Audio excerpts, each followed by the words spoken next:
Welcome back. NASA and the U.S. economy. The space agency unveiling its first ever economic impact report. In a first on Fox Business interview, NASA generated more than $64.3 billion in total economic output during fiscal year 2019. It supported more than 300,000 jobs nationwide and generated an estimated $7 billion in federal, state, and local taxes throughout the United States. Joining me right now is NASA Administrator Jim Bridenstine. And Jim, it's great to have you this morning. Thank you so much for being here. We were just talking about the digital economy and technology driving the economy with Nancy Lazar from Cornerstone Macro. You're talking about NASA and the impact to the economy. It's also technology related, right? Can you tell us about the report?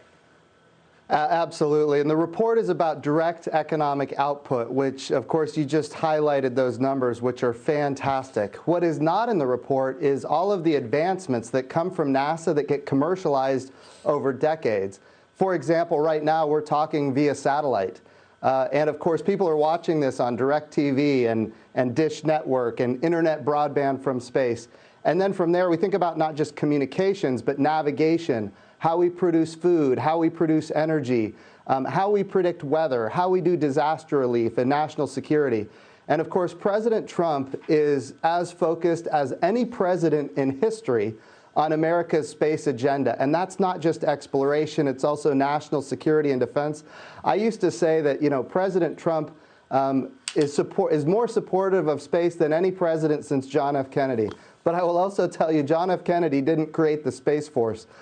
So look, America's space economy and America's space agenda is really on fire right now, and that's in large part because of President Trump and, in fact, bipartisan support in the House and in the Senate.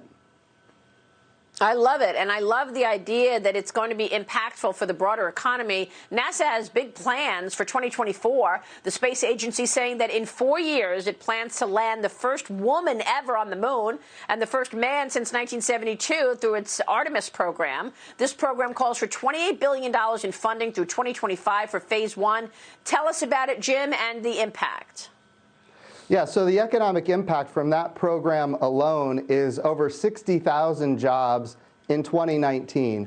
And of course, the agenda to get to the moon, that's ramping up right now. And so if we look into the future, by 2021, those numbers are going to double. And these are not low-paying jobs. These are high-tech jobs. These are highly qualified people.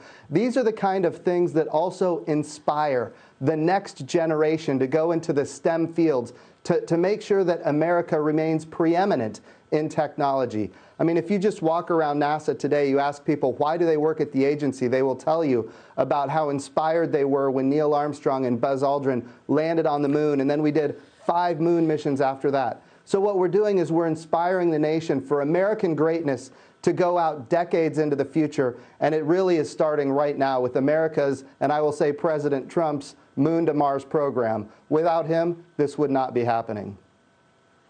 Did you see a lot of interest from women wanting to become the first woman on the moon? I'll tell you, my 12-year-old daughter is first among them. So the answer is absolutely yes. And we're seeing that inspiration all across the country. I love it. All right, Jim, thanks very much. Great stuff. We'll, of course, be watching Jim Bridenstine from NASA this morning.